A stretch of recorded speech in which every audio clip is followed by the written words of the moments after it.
Sezónu motoristických športov v tomto roku odštartovalo podujatie medzinárodných majstrovstiev Slovenskej republiky na plochej dráhe.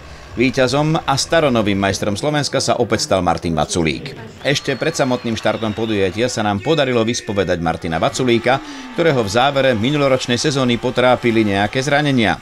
Nejakým spôsobom ma to negatívne neovplyvnilo v príprave, takže všetko prebehlo OK a tie zranenia boli rýchlo vyliečené a rekonvalescencia potom prebehla úplne v poriadku. V Žarnovici sa napriek veľmi skorému dátumu 30. marca v útrobách plochodrážneho štadiónu zišla poriadne nabitá a vyrovnaná konkurencia 25 jazdcov z 12 európskych krajín. Medzi touto vyrovnanou štartovou listinou sú jazdci, ktorí keď dobre vyštartujú, tak potom môže byť pre lepšieho jazdca nejakým spôsobom obťažné ho predbehnúť. Takže ja si myslím, že aj pre mňa to bude dobrý test a teším sa na to, takže uvidíme. Verím, že nás čakajú dobré preteky.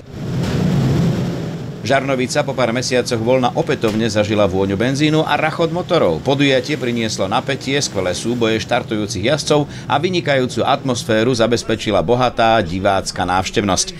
Na úvod podujatia sa uskutočnila tradičná autogramiada Martina Vaculíka, ktorá sa stretla so značným záujmom fanúšikov a priaznivcov nášho reprezentanta. Organizáciu pretekov na svoje plecia zobral Speedway klub Žarnovica, pričom priebeh pretekov pozorne sledoval aj viceprezident Slovenskej motocyklovej federácie pre plochú dráhu Jakub Zliechovec. Tradične už niekoľko rokov začíname medzinárodnými majstrovstvami Slovenska a memoriálom Ladislava Eliáša. Pomerne skorý termín, ale musíme sa trošku riadiť aj poľskými ligami, aby mohol Martin štartovať, čiže musíme to dať predtým, ako začne ostrá sezóna v Poľsku. Takže sme to trocha riskli na ten koniec marca, ale vyzerá, že by to malo výjsť tým počasím. Zároveň s medzinárodnými majstrovstvami Slovenska na plochej dráhe odštartovala v poradí už 31. sezóna Slovenskej motocyklovej federácie, z čoho mal úprimnú radosť aj prezident Peter Lazár. Dúfam, že 31. sezóna Slovenskej motocyklovej federácie bude naozaj úspešná a podarí sa nám absolvovať všetky podujatia, ktoré máme v pláne. Je ich takmer 100. Takže ozaj máme sa na čo tešiť. Podujatie si nenechal ujsť ani nový minister cestovného ruchu a športu Rudolf Huliak a tak sme túto príležitosť využili a zisťovali sme, aký je jeho vzťah k motocyklom a celkovo k motoristickým športom. Ja odjak živá žijem motorkami, pretože sám som motorkár.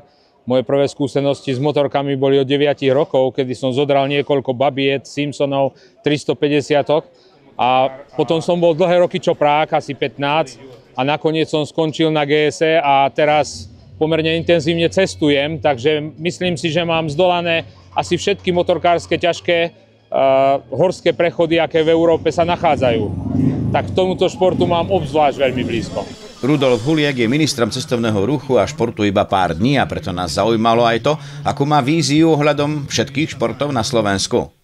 Urobiť takú pasportizáciu športovísk a hlavne kategorizáciu športov, lebo vidíme medzery v tom, že niektoré športy sú príliš veľmi podporované a potom nám peniaze utekajú kade tade a zase práve naopak športy, v ktorých dosahujeme veľmi veľké výsledky, podporu nemajú.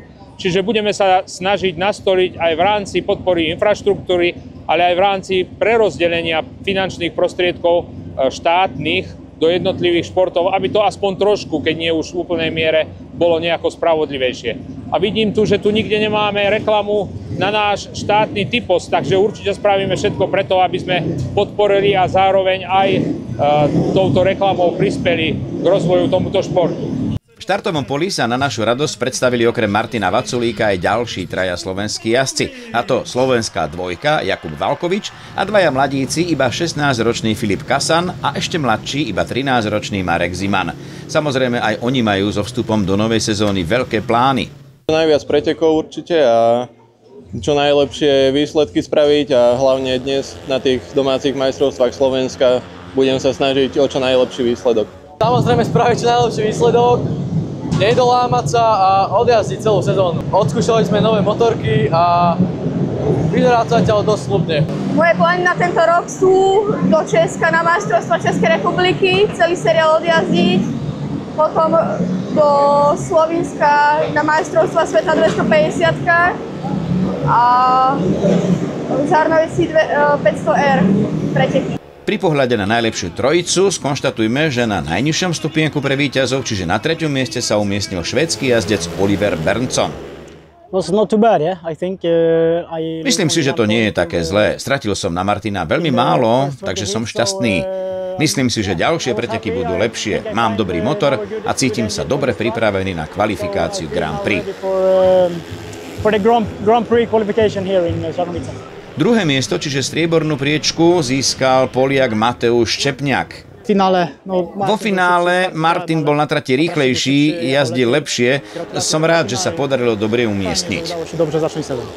A zaslúžené víťazstvo a ďalší slovenský medzinárodný titul si z domácej Žarnovice opäť odviezol Martin Vaculík. Chcem poďakovať naozaj všetkým ľuďom, ktorí sa zišli dnes v Žarnovici, pretože naozaj ich bolo veľmi veľa. A naozaj ja som šťastný, keď môžem jazdiť doma v Žarnovici pred takou kulisou, takže vďaka vám, všetkým fanúšikom, ktorí ste dnes prišli a podporili toto úžasné podujatie a áno, to víťazstvo nakoniec samozrejme teší a som veľmi rád, že sa mi podarilo obhájiť titul. Martinovi Vaculíkovi gratulujeme k úspešnému štartu v novej sezóne a aj naďalej mu budeme držať palce v prestížnom seriáli majstrovstiev sveta Speedway Grand Prix, ktorý štartuje v Nemecku začiatkom mesiaca máj. Zatiaľ dovidenia.